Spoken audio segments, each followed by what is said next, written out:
let me teach you the Smith-Morra Gambit. This is a weapon against the Sicilians, and not just the Dragon Sicilians, not just the Knight of Sicilians. No, the Smith-Morra Gambit is a weapon against all the Sicilians. You know how it is. You sit down to play. You play 1 e4 and your opponent plays c5, hoping to get into the Novosibirsk, Shevenigan, Sicilian with 9 bishop takes f6, or whatever nonsense they have prepared and they are an expert in. But you are going to say no and play d4, because you will say we are not playing any of that. We are playing the Smith-Morra Gambit. First, in this video, I will teach you the basic setup. I will teach you where all of White's pieces go, where you want to put each piece, and I will tell you what the job of that piece is, so you will get a very strong foundation for you to play this opening. Then I'm going to give you 3 key ideas, 3 brilliant moves that you want to always be looking for in this opening. And finally, I am going to teach you how to play if somebody tries to use this opening against you. The purpose of this whole video is to cut out the noise and enable you to play brilliant moves on the chessboard. Incidentally, Brilliant is also the name of a company, and that company does a great deal to support this channel and make it possible for me to do these videos. So if you want to encourage them to keep doing that, you give me like 40 seconds and I will give you 2 reasons why Brilliant is a perfect fit for you. And I mean specifically you. Number 1, you like chess. Strategic thinking, pattern recognition, and problem-solving abilities are, of course, essential to chess. Brilliant offers courses in math, science, and computer science that help you develop these skills. Think of it like this: if your brain is a muscle, this is how you make it stronger. And here we have reason number 2. You like ASMR. Specifically, you like the kind of ASMR that is visually beautiful and allows you to learn. And that is exactly what Brilliant.org is. Just look at this. It's intuitive, it's beautiful, and it's relaxing. You can try everything Brilliant has to offer for free for a full 30 days. Visit brilliant.org/ASMRchess or click the link in the description. The first 200 of you will get 20% off Brilliant's annual premium subscription. Thank you. And now let's teach you the Smith-Morra Gambit, shall we? Chapter 1. The general setup. You open with pawn to e4, and they play pawn to c5, the Sicilian. And as you know, this can go a million places from here, but you are going to say, we are putting this into the Smith-Morra territory with this move. And here, they kind of have to capture this pawn. So they do. And if you've seen the video I did on the Danish Gambit, you'll know that pawn to c3 is a very interesting move in these kinds of Gambit positions. That is the main move in the Smith-Morra Gambit. Here they capture, and you recapture with the knight. So this is the first part, and let's just take stock of what happened so far. You gave up 2 pawns, you won a single pawn back. Let's cancel these 2 out, and you can see you have a loss of a single pawn. Okay, so what have you gained from gambiting this pawn? You have a lead in development, because when they captured here, moving their piece again, you developed a piece while recapturing. So that means you're up a tempo, you are up in development. Also, you have control of the center here, occupied with a pawn, and you are going to be looking to attack and to have initiative. This opening is all about seizing the initiative, giving up material, and attacking the opponent's king. Now I'm going to do something that may be a little bit unorthodox or a little bit weird at first, you'll think, but trust me, it makes sense. What I'm going to do is that I will freeze black's pieces for a while. I'll go and I'll only look at your pieces, the white pieces, and I will tell you where each and every one of your heavier pieces wants to go, and I want to tell you what their job is.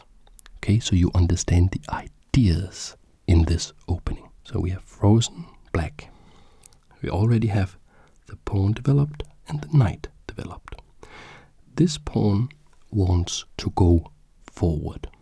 This pawn actually wants to sacrifice itself or to exchange itself to open up lines against black's king. So this guy wants to go to e5 at some point, maybe capture something on d6 or get captured so we can open up lines of attack. That is his raison d'être. That is his tell us if you are into Greek philosophy. And the knight here wants to work with her sister, the other knight, and they want to attack. They want to go either here and attack here, or here and attack here and here. And when you have the knight on c3 and on f3, you also have like the common strategic goal in chess of controlling all the 4 center squares, like so. What about the rest of the pieces? Let's take the white squared bishop. That's almost always going to be the next piece you develop after the knights. You put it on c4.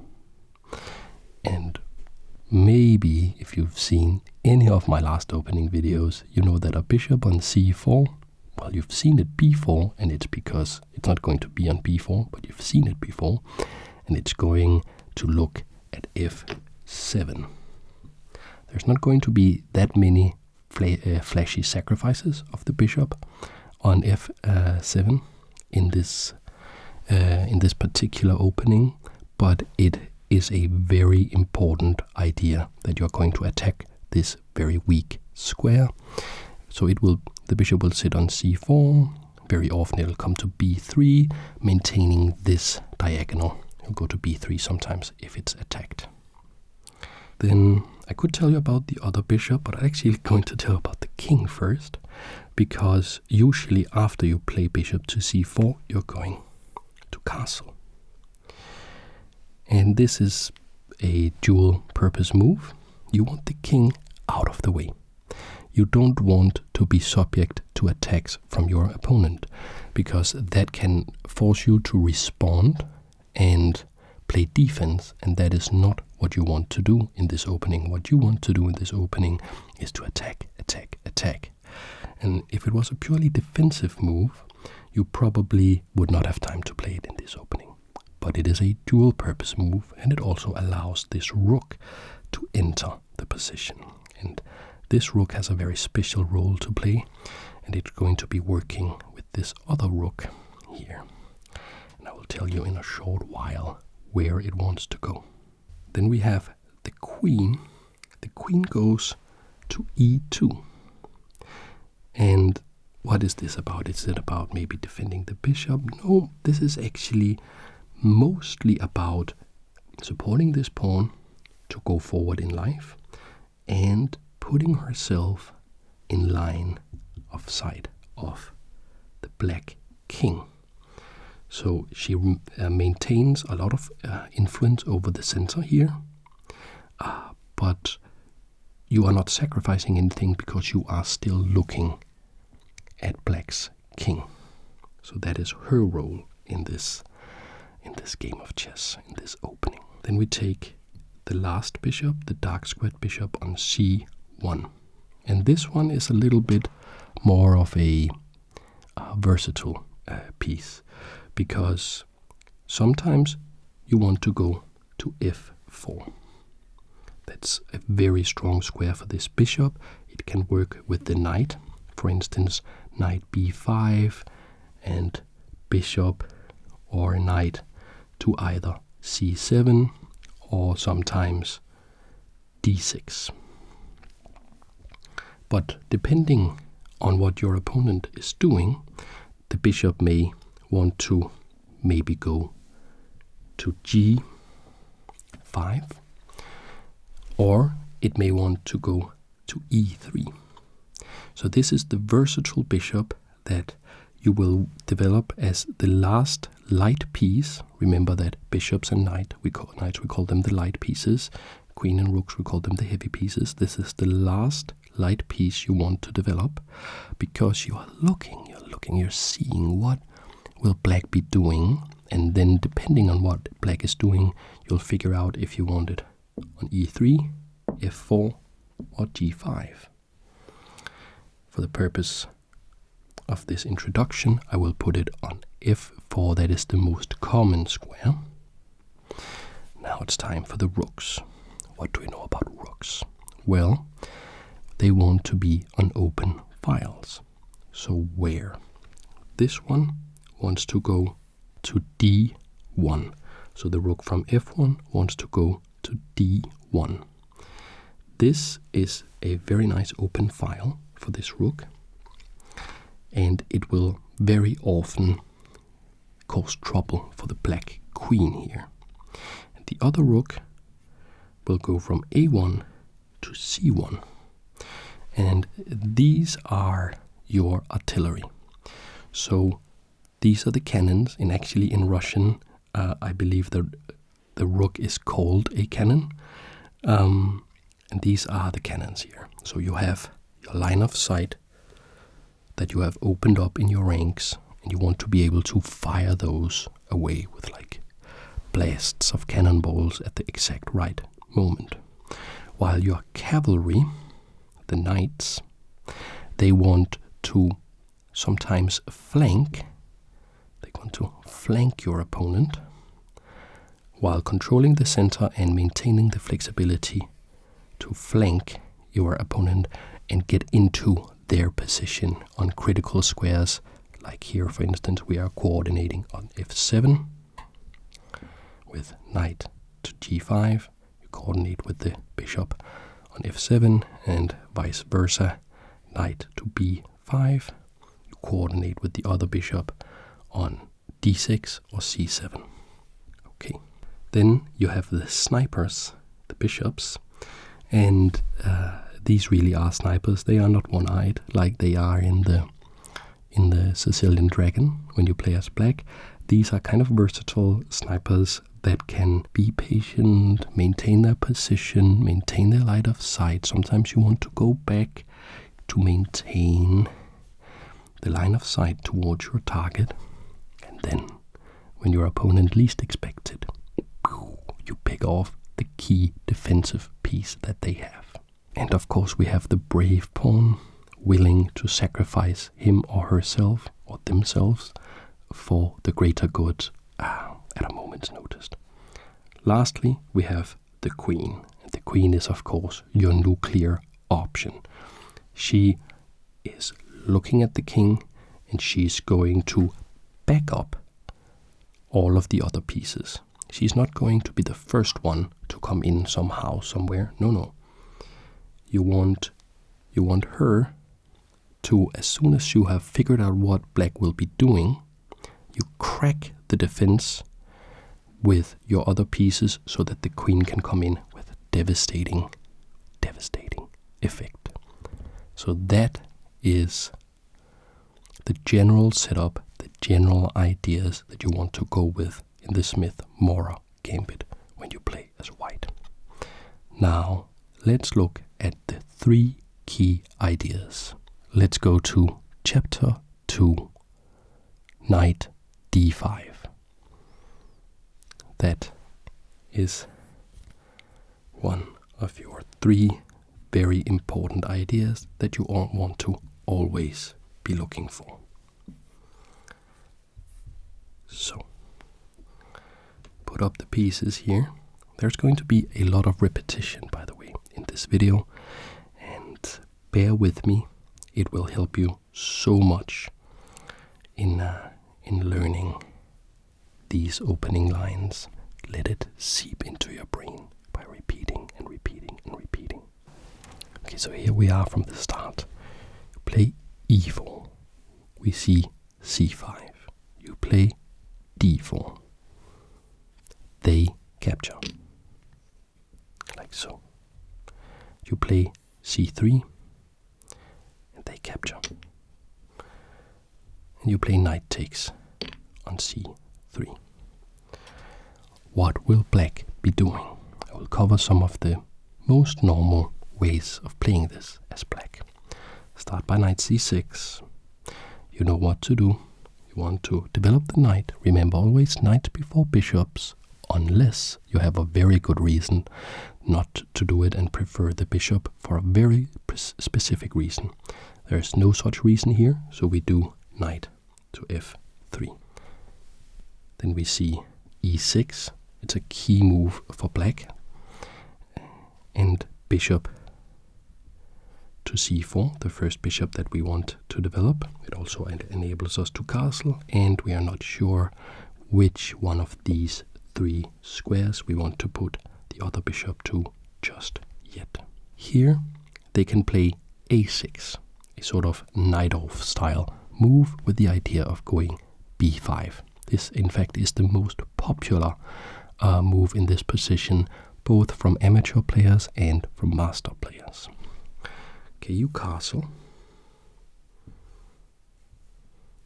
They play b5 attacking the bishop, and you want, remember, you want to maintain the sniper bishop on this diagonal, so you play bishop back to b3.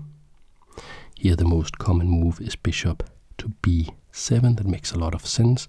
They chased your bishop away, made way for their own bishop so they could contest this strong diagonal towards your king attacking the center. Very common idea. You will see this many, many times. Before developing this bishop, you're going to play this quiet little move, queen to e2. And remember how this move, I talked so much about how it was opposite the opponent's king. Now you're going to see why that is such a big deal. And here you can see a move, b4, attacking the knight. This is not like the most played move in this particular position, but it is a very clean way to show the key idea that you always want to be looking for. And here we have some parts of our setup already going. We have the queen opposite the king. That means that if this knight is attacked, we can actually play knight d5. That is the point. So when your knight gets attacked, look, do you have this set up with the queen opposite the king? Because then in very, very many positions in the Smith-Morra, you will be able to just play knight to d5. Your opponent here may think, what are you doing? I can just capture that. And indeed, in this position on lichess, that's what most amateur players will do. And let me show you how that works, why you are able to sacrifice this piece. So they play e takes, knight. You're now down both a pawn and a knight, but you recapture with the pawn. Pawn takes d5, and that is check. You see why this queen is here now. That's check here. And if they just play something like bishop, cover with the bishop. You are just going to capture the knight, and your attack will rage on. You will have regained your knight, and you will have so much attack against the opponent's king. They can't really allow that, but they can try something like going back with the knight. I'm also showing this particular variation to show like some of these ideas that they are very, very common. These are the types of moves that you want to be looking for in the Smith-Morra, because you can now advance this guy further, exploiting the weakness of d6 here in this particular position, attacking the knight. The knight can't move because of the queen, and black is in a lot of trouble here. Let me show you this last idea here. Let's say they play knight f6. Just saying, okay, you can capture my knight, but I'm going to recapture with my bishop, and you sacrifice the knight to get here, so you're not really winning material. So, you know, and indeed, if you play something like pawn takes and bishop takes, you can't capture with the queen. It's so sufficiently defended, and they're going to castle. Black will castle and be out of, the trouble, and you have sacrificed a lot of material for no real gain, which is why you are not going to capture the knight. You're going to take one of the other themes that you have in this opening. You're going to have the cavalry infiltrate the opponent's camp to coordinate with the sniper bishop. Knight g5. And now black is in very, very, very serious trouble. If you get one more move, this is going to be checkmate. And there's not really too many ways to avoid this. I'll have to play the queen somewhere else. Let's say queen b6, so that the king has some room. And now you can capture the knight. And here you're still not going to capture. On f7, the threat is stronger than the execution, in the immortal words of Aaron Nimzowitsch. You play rook on f1 to e1, threatening checkmate. That's, of course, a huge, huge threat. So we have to defend that somehow with black. Queen d6. We're getting quite deep in. Chances are you're not going to see this particular variation at all ever, but I'm showing it so that you understand how to use these ideas. That sometimes you don't want to pull the trigger on the sniper bishop coordinating with the cavalry knight at once, but you want to build on the attack, build on the attack, build on the attack. And I want to show you all these ideas that we have in the opening here. And just to sort of have the final coup de grace, yes, you defend the bishop, but now when knight takes, not bishop takes, that would be check, that would be pretty good. But now we are forking the queen. Hello. Oh, shoot. And the rook. Oh, I guess that's my fate. Playing against the fantastic Smith-Morra opening, what could I expect? It's a very sort of non-optimistic rook, this one. Okay, so, and here the queen will have to move somewhere. It's very tough because you have to keep defending this. Maybe you go here and you just capture the rook. So one of the key ideas is that you can put a knight on d5 even though that square is protected. So I'll just very quickly repeat that up until the knight d5 idea. How many times have I reset the board with these beautiful pieces? And by the way, there is also a link in the description if you want to buy this chessboard. Premium. It's also pretty expensive, but it's because it's a premium hand-carved chess set. It's the one that they play the World Chess Championships with. And it is a little expensive, but of course you get a 10% discount if you use the code ASMR Chess at checkout. And that actually goes for everything in the World Chess shop. The World Chess is the company that makes this beautiful, beautiful chessboard. Okay, so I'll repeat. E4, C5, going to the Smith-Morra. They capture. You play C3. They capture. Play knight takes.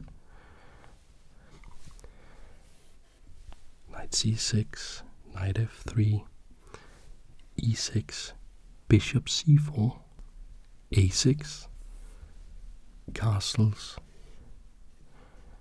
B5, bishop back to B3, maintaining line of sight to F7 here. Bishop B7, queen to E2, and if they play something like B4 in this position, remember that you can get a very strong attack because you can actually afford to put your knight on D5. Okay, and then there was the whole other variation.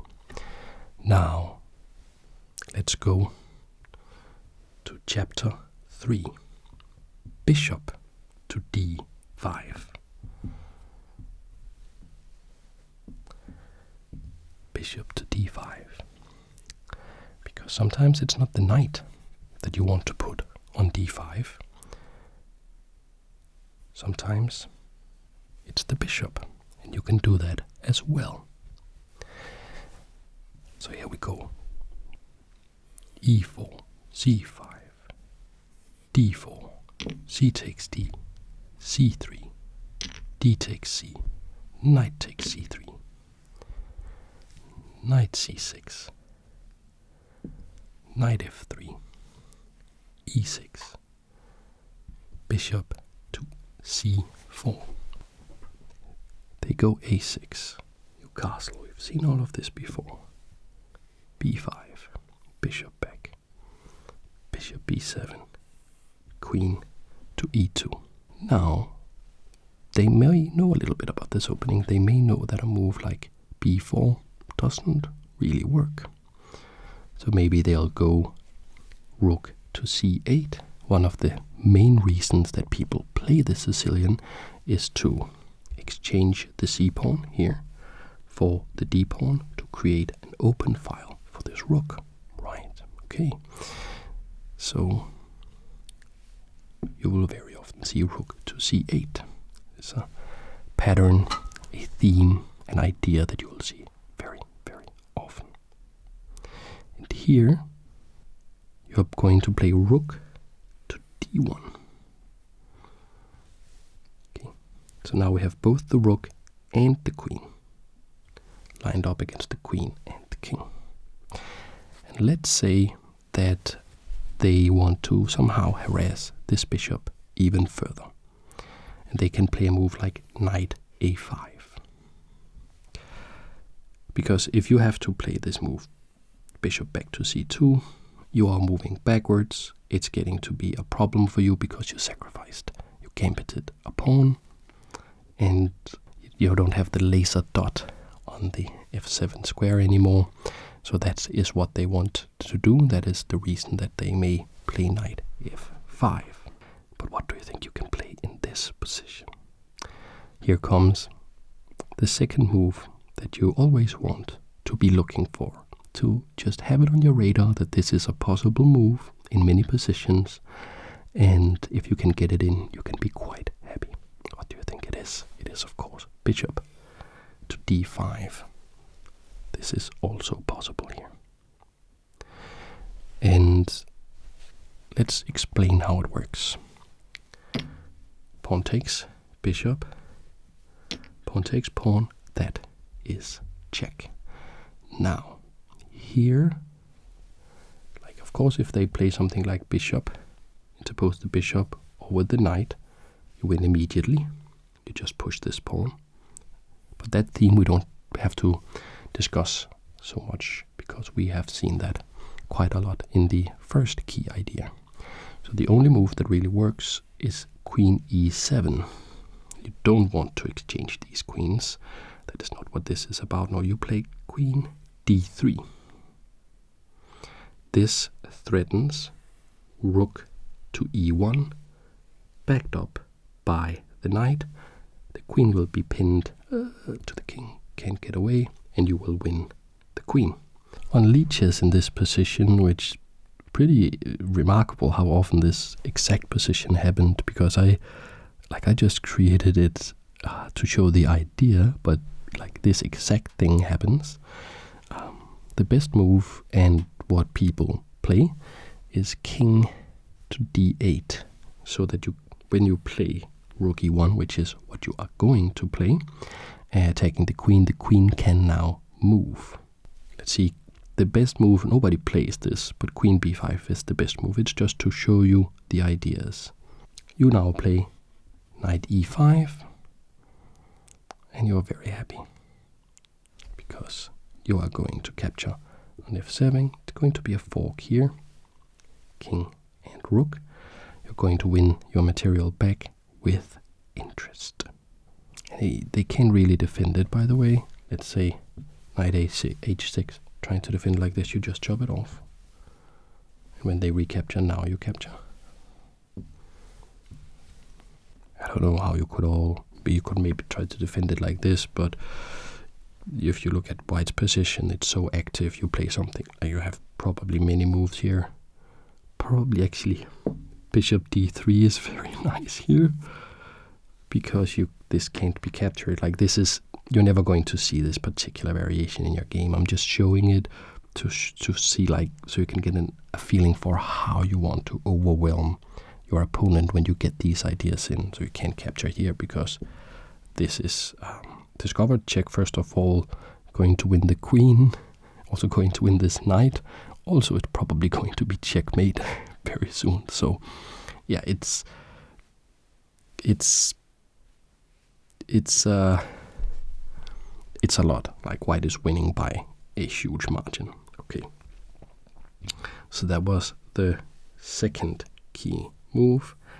Let's go now to chapter 4. E5. The key move is E5 in chapter 4. E4, C5, D4, C takes D, C3, D takes C, knight takes C3, knight C6, knight F3, E6, bishop C4. And here you could see a move like D6.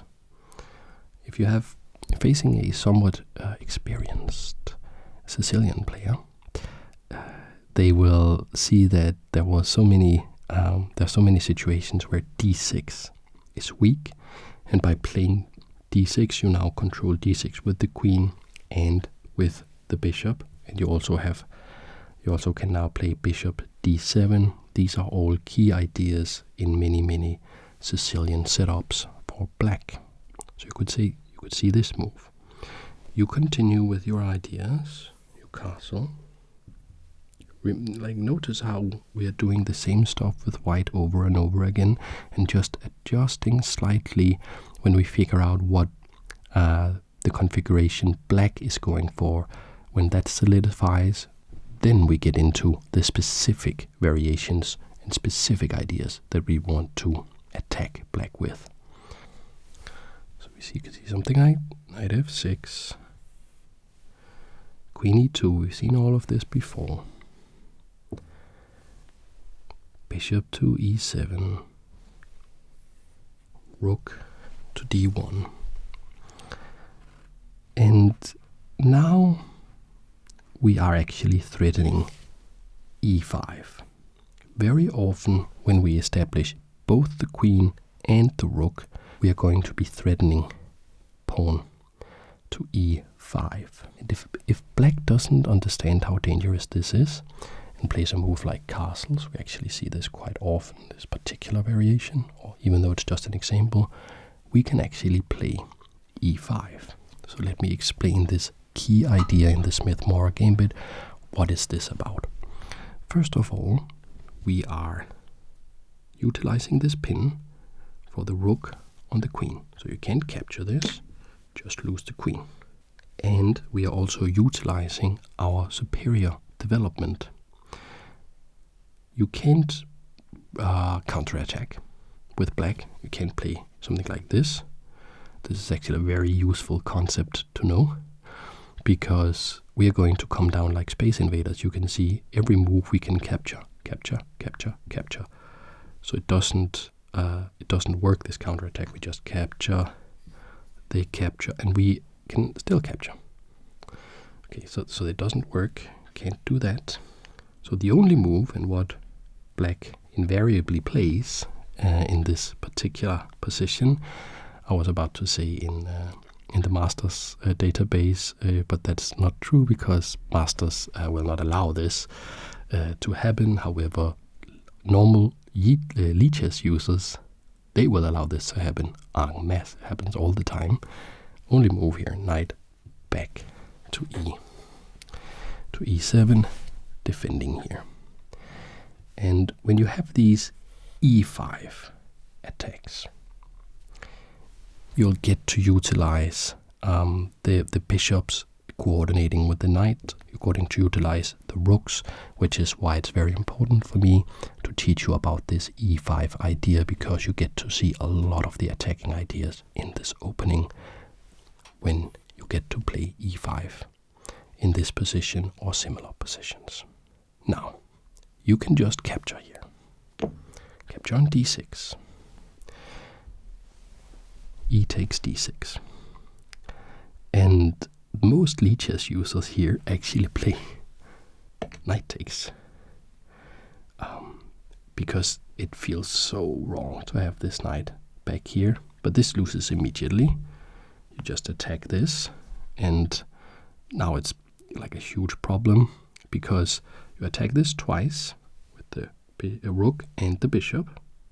After you play bishop to f4, you can't move it. You can't move the knight. It's pinned, and there's no way to defend it again. That's the problem. So you are going to play knight b5. Still can't be captured, and there's nothing you can do. There's no way you can play something like this, because like black can't play something like this, because you control, because of your extremely superior development here, you control this square 1, 2, 3 times. They only have one. You're going to crush them. So if you ever see this particular situation and they do capture with the knight, you're going to be very happy. So capturing with the knight doesn't work. Capturing with the bishop is better, but it's still a huge problem. So now you can see you can't, maybe you can, but it's not the strongest. The bishop is potentially attacking this bishop, so if they find a way to get out of the situation with tempo, they could come in and capture here. But you don't play bishop f4 first. First you play knight b5. And now you're going to play bishop f4, having exactly the same idea.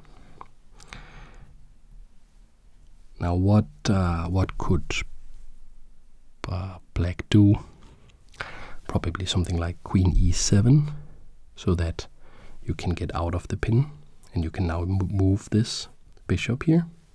And here is actually a very important moment, because sometimes with this versatile bishop, can you remember that this sniper bishop was the versatile one that wasn't exactly sure where it wanted to go, because while the white squared bishop, it was looking at the king, it was looking at f7. It's always doing that. Then this bishop here is thinking about, where do I want to go? Do I want to go d3, f4, or even g5? Depending on what black does. And in the main line, you'll also see this move. You're going to get a free move here. You can play bishop g5 if they block with the knight, which they would love to do.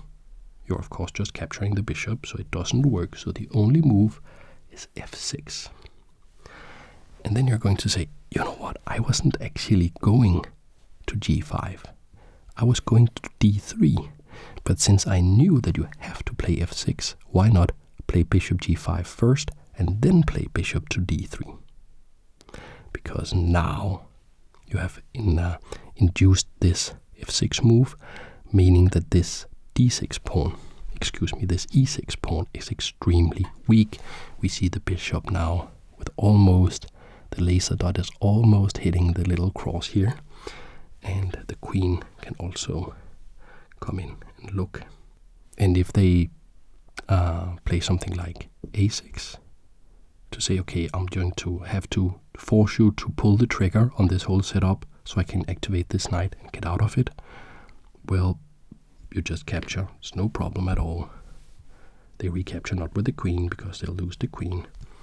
And you play bishop d6, and you have this unbelievably strong position. This bishop pins this pawn to the king. This bishop pins this knight to the queen. This rook attacks this knight. This queen attacks this pawn. This knight is ready to jump in to the action at a moment's notice. This rook is ready to come to c1. And you're only down a pawn. Like, this position is absolutely crushing. So let's go back here. If they see that forcing you to capture the bishop is not going to work, they may try this other cunning idea, b6. Because now your bishop can't come here, so they're foreseeing that you're going to capture here, and then they're saying, you're not going to pin my knight, you can't go here. But now you have other tricks. That is why you induced this weakness here, remember. Now you have other tricks. Last rook, last cannon enters the game now. All of your pieces are really just firing on all cylinders. And this is also like one of the reasons that I really wanted to do this video. It's fun. Like, you have so much fun here. You're just attacking. You have all these ideas that all tie in together, in different ways. It's great. And what are they going to do here? In the few games I found in this position, they played bishop b7. Makes a lot of sense. Defending the knight. Maybe you could say that, maybe black is getting out of it. Actually, you have to play king h8. You'll see in a second why. It's the only way to stay alive here. Nobody plays that. Bishop b7. And what's the move here? So when you have this weak pawn here, and you have all of your pieces attacking something, just look for forcing moves, and you will find some way to win material. Here, the way is to play the pretty surprising but rather cool-looking bishop takes b6. If they don't recapture that, you'll just go back again, and now your position is the same but even better. And if they do capture that, which is actually the best move, even though it's tough for black to stay alive here. Well, why did you do that? It was because this bishop was in the way of the queen. Now the queen can see e6. Takes. Check. Queen takes. Bishop takes. Check. King h8. And now knight takes d6. Knight takes d6. And rook takes d6. And all of a sudden, you are the one up a pawn. You gambited a pawn, and you have lost 3 pawns. But now we have this endgame looking position, and black is down 4 pawns. So you have active pieces, your pieces are better, you have all kinds of threats, and you are up material. So this is winning for white, these kinds of endgames. Let me give you just a little bit of advice, though. Something I found myself is that I sometimes convert some advantage into a very good or even winning endgame, and then I immediately make a mistake because I get into some mindset that's just wrong, like a mindset that that now it's an end game and now it's about technique and I'm going to win this automatically and there's not going to be flashy tactics. There can easily be flashy tactics. For instance, here you are threatening to play rook takes knight. Bishop takes, rook takes. You win 2 pieces for the rook. It's a beneficial trade, right? But you have to always be careful. Like, no matter how good your opening is, no matter, it's always about the next move. And if black plays here rook on A to D8, you can lose this game really quickly. If you play rook takes, if you take rook on D takes C6, you run into the very, very uncomfortable bishop takes. Oops, you can't recapture because rook to the back rank is going to be checkmate. And it's not even really enough after move like rook A to D1 to see this threat. And that's an error I do. Like, I find one threat in what my opponent is doing, and then what I do is I play something that takes that threat into consideration, but there's another threat. Sometimes even with the same theme. So you could also try to play rook on C takes C6. You have kind of the same problem now. Bishop takes. And you can't capture because rook here is going to be checkmate, and it doesn't work to exchange the rooks because now you're just down an exchange. So even when you will see this very often when you play something aggressive like the Smith-Morra, that you will convert into a very,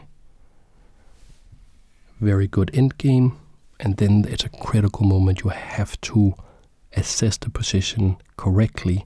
When you have these transitory experiences in chess, I find it also actually in life. When you go like from being in one stage of your life, or something dramatically changes, can be quite hard but very, very necessary to take some deep breaths and evaluate the situation anew. So after, for example, rook A to D8, the correct move is to not be even more greedy than, not saying to press the advantage any further, just keep it under control. Rook on C to D1. Not trying to go for the knight. This is absolutely fine. You are now threatening to play rook takes and make this simplify even further to get even larger advantage. And it's a winning position now, but you have to take your opponent's threats into account first. Okay, with that out of the way, you now have a lot of weapons, both conceptually and concretely, at your disposal when you are playing the Smith-Morra with white. Now let me show you how to handle it with black. Let's go to chapter 5, playing against the Smith-Morra with black. Okay, here we are. Now you're playing with the black pieces. You like to play the Sicilian, you face e4, you play c5, and then they go for this Smith-Morra. There are 2 things I can recommend that you do here. 2 ideas. So you, of course, capture the pawn.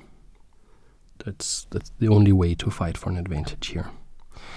When they play c3, you can either go into the opening saying, I can actually defend this, and I can be up a pawn, and I have nerves of steel, and I have studied some lines, and I'm going to win not because I have brilliant attacking ideas, but because you gave me a pawn, and I'm going to defend my position, and when I have defended my position, you are down a pawn, I will simplify into an endgame, and I will win.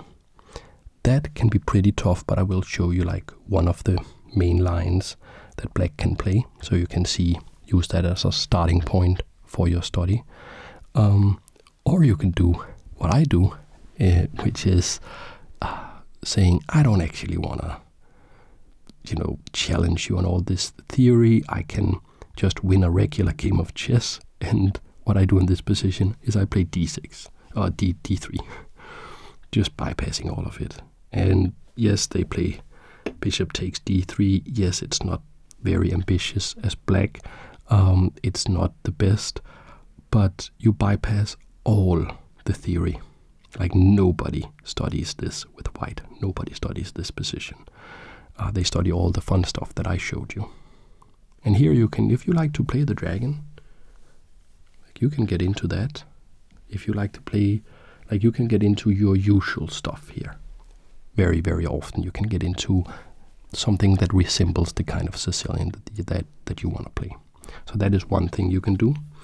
The other thing, e4, c5, d4, c takes d, c3, d takes c, knight takes, is to just bring the fight to white, and let me show you a way to do it.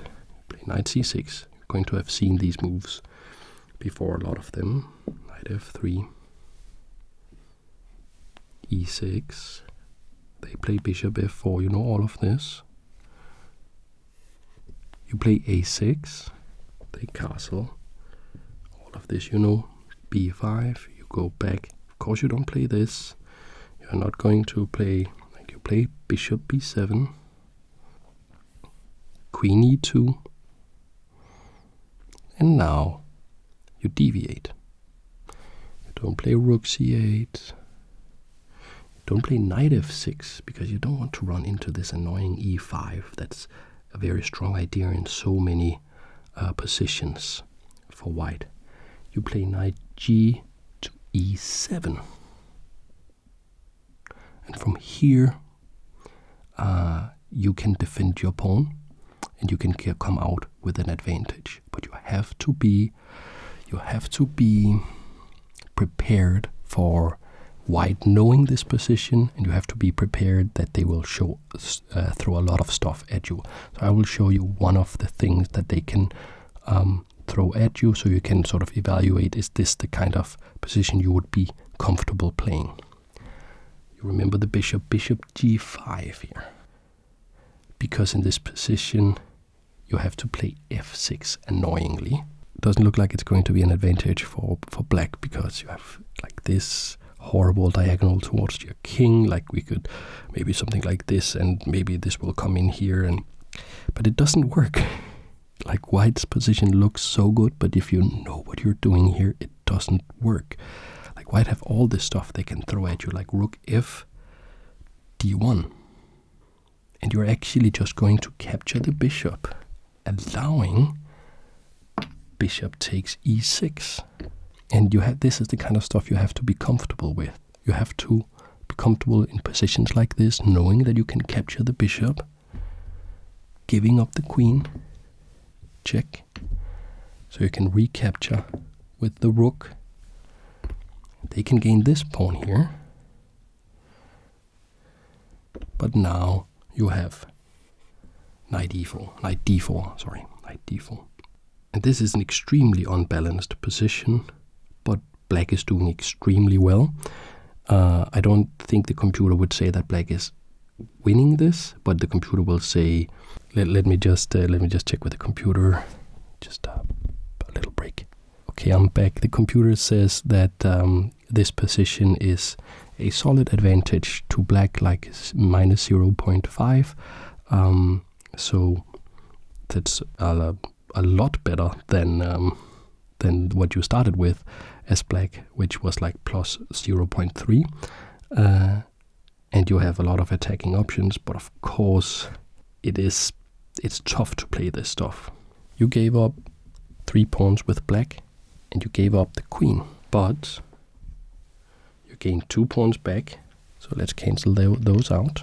And you got the rook and 2 bishops.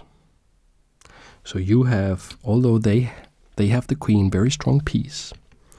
This is 10 points.